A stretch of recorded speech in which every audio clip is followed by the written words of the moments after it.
of a vehicle indicating that they had been shot. The 4 occupants were 17 years of age. 2 of them had sustained gunshot wounds and were transported to the hospital. Subsequently, one of those 17-year-olds was pronounced dead. Over the following 12 days, our detectives have been diligently and continuously working on this case. I'm here to announce to you today that yesterday afternoon, 2 17-year-olds from that vehicle have been arrested and are in custody for aiding and abetting murder. We also executed a search warrant at their home and found evidence that they had obtained the guns and obtained them through the internet. 2 of the guns that have been located in this incident, and I'll display them for you. The firearms that were used inside the vehicle and recovered, both are unserialized ghost guns. The investigation has determined at this point that the shots fired involving the assistant came from inside the vehicle. We believe the shots were being fired to individuals who were outside of the vehicle, but there's no evidence that those individuals outside the vehicle had a gun or had shot any rounds. One of the big takeaways I think is important for our community to understand, which is an ongoing concern for me as the police chief when we combat violent crime, is how easy it is for individuals to obtain guns. Specifically, the evidence that we found at the home of the 2 suspects was evidence that they ordered through the mail a kit to be able to assemble their own ghost gun. And I remind you, these are 17-year-old children who are able to not only order the gun parts, but quickly able to assemble them in their bedroom and create working firearms. With that, I'll stand for any questions. How do you stop something like that, Chief? I mean, what can you do? We've been hearing from a lot of law enforcement the last few years, especially about those guns getting through the internet and whatnot. What can you do exactly? Yeah, quite honestly, not much from a local police chief level, but there has been a lot of conversation nationally. There has been movement federally on how these guns are regulated through being sold together. Some laws that passed in August require certain criteria to be met when those guns are being sold as an entire kit. The problem is there's so many loopholes in the law that the individuals are able to order 2 different sets of parts, have them come in a box, and simply create those parts into a working gun. And at the moment, it is a significant loophole that is causing problems across America, but certainly here in Brooklyn Park with gun violence.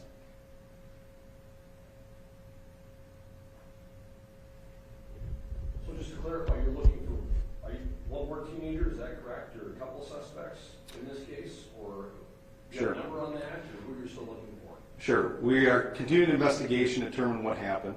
We have 2 individuals in that vehicle that are in custody, and we're pursuing charges with the county attorney.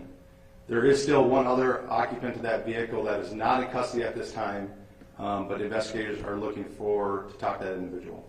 So there were 3 individuals in the car. So. Technically 4, a victim and 3 other juveniles. Okay. And did they know each other, or do we know how the 4 got into that car together? All 4 individuals in the vehicle are associates and what I would say are friends. Are they cooperating out of movement? At the moment, they are not cooperating. Would you characterize this as an accident of some sort, or? I will tell you that we are not completely certain, and I'll give you the facts the way I understand them, that what we know is certain. We know that occupants in the vehicle had 2 guns. So there's 2 guns, the ones I displayed to you in the vehicle. We know that one of the passengers in the vehicle fired his gun outside from the vehicle, directing his rounds outside of the vehicle.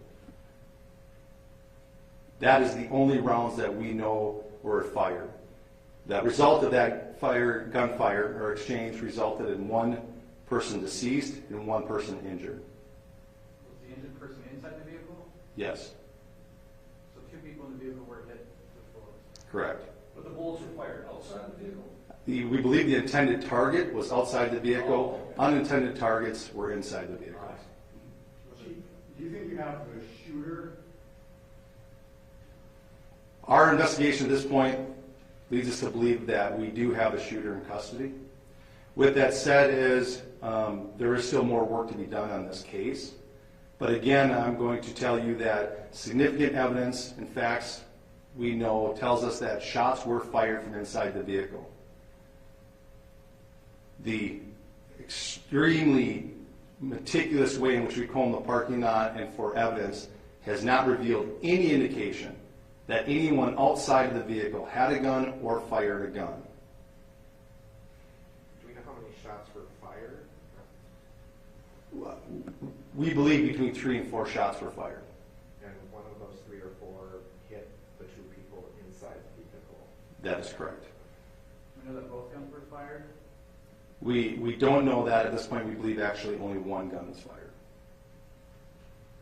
Chief, just a clarification on the sequence of events, because I know that the victims, they were found on I-94, I remember from a couple weeks ago.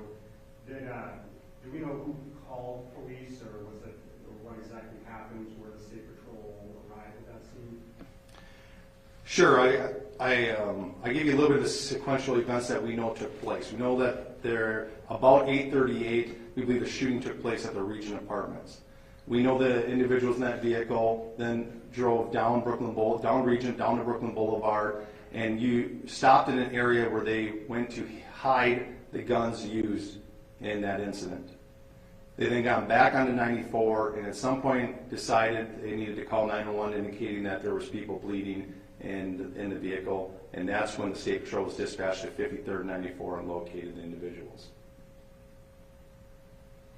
So I'll just remind you, and this will be the last question I'll take, and I'll turn it over to the inspector, is the guns were not located in the vehicle. The individuals in the vehicle took time to hide the guns, and through some incredibly diligent detective work, those guns were recovered.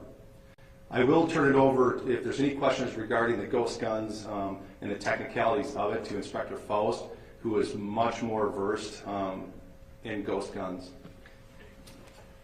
Thank you for that, Chief. Does anybody else have any questions that I can help with before we wrap it up today? Did you guys talk to the people that they were shooting at? That's still part of the investigation. It's an obvious step that we're working towards right now, and I'm not totally sure if that's been done yet. And there was no gunfire back at the car, just to reiterate. All the evidence shows that the gunfire was contained inside the car. We have not found anything that leads us to believe that any gunfire happened outside directed in. Have there been any calls earlier in that night to that address, or was this just something, I mean, I don't say Yeah, it's it's blue, but had there been something that had happened earlier in the night that... Yeah, we're not aware of anything that happened earlier in the night.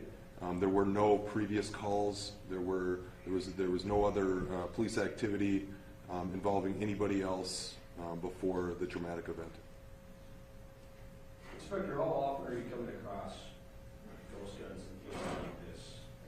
Even compared to a couple years ago, how much has it skyrocketed? Yeah, great question. It's going up every year. You and I have done stories on this before. This year we've recovered 119 handguns in the city of Brooklyn Park, 26 of which are ghost guns, which are unserialized guns. And so it's going up every year, and it seems that this is the primary tool that a lot of criminals are using in some of these crimes. Do you know how long ago they got the packages from the internet? Was this something they acquired and immediately used? Or? We have reason to believe that these guns were purchased within the last month, or at least one of them was purchased within the last month. And you said they came in 2 different shipments? Yep. Yeah, actually, to expand on that, we believe that they ordered parts from multiple different manufacturers online. They shipped all those parts to their home under an alias name, and once they arrived, they performed a simple milling process and created functional firearms.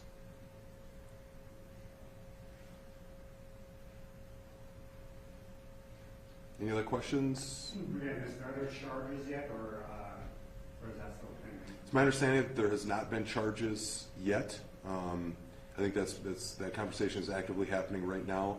Coordination between our detectives and the county attorney's office is underway, and so, you know, we're working on getting everything put together to make sure that we have successful prosecution. And the two teams, are they in the detention center, or where are they? The two? Hennepin County Juvenile Detention Center. And you're still looking for one more? Talk to one. We're looking to talk to at least one more. Yeah, I think that's the fairest way to describe it at this point. If all these kids were friends, clearly were these guns put together correctly?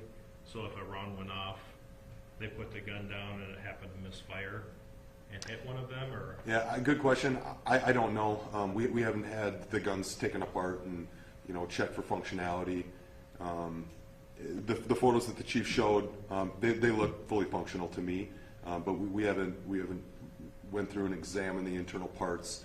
But I mean, you bring up a valid point. I mean, that's obviously a concern when you have, you know, probably somebody who's not an expert that's putting this together. You know, there can be malfunctions. We don't have any reason to believe that was part of this case. I'm sorry, I don't know this, but if you order parts from these different manufacturers, are they similar enough that they're easy enough to put together? Yeah. I mean, you don't have to go to great lengths to be No. able to get the No, it's surprisingly simple. I'm sure some people will go home tonight here and look at it themselves. You can pull up a plethora of websites and order parts for specific models of guns, and they all go together, and it's almost like playing Legos.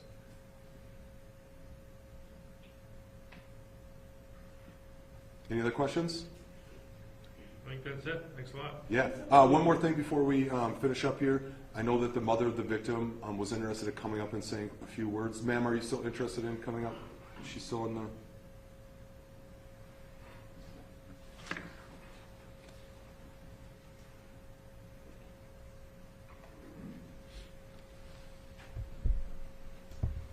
microphone's on. Thank you for the time, and I don't have much to say really, but all I'm asking is all the bystanders, community, whoever was there when this was happening, to come forward and help the police here to just find justice for my son. Would love to, get that justice and closure once we know the person that killed my son. We don't know anybody yet, but I'm asking the community or anybody that might have known something, or the friends out there. I know it showed that Sioka had many friends, anybody who had information that can help these guys here that are working so hard to figure out who killed my son, to come forward and help out. I trust that they're doing their work to help us find that, but I'm begging for bystander or people that were outside, whatever, to come and help. And anybody, if they really loved Sioka, I'm begging that you can come out and talk. Speak what you know. You know the truth will set you free, and everybody free. Thank you. Can we get your name? Your name? My name is Alvera Vos. Spell that if you don't mind. It's A-L-V-E-R-A, V as in Victor. And The Vos is V as in Victor, O-S-S. So Vos, V-O-S-S. and your son's name? My son's name is Sioka Siko. Sioka spelled as S-Y-O-K, and Siko is S-I-K-O. Siko, not psycho. Siko. Thank you.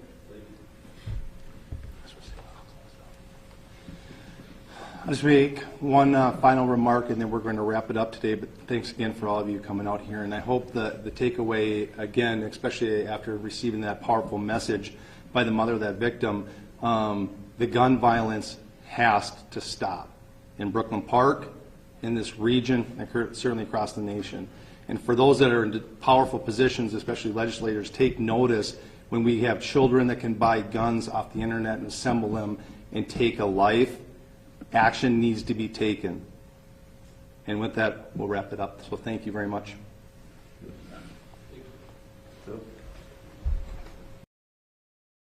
Moves counterclockwise, the circulation is counterclockwise, so it's physically dragging in that air from the Arctic, right? So you got the snow, but temperatures are going to be in the teens. I guess the one silver lining to that is when the temperature is in the teens, the air is incredibly dry, so this is going to be more of a light, fluffy snow, which makes it easy to clean up. Not good for snowman making, though. I can personally attest to that. All right, so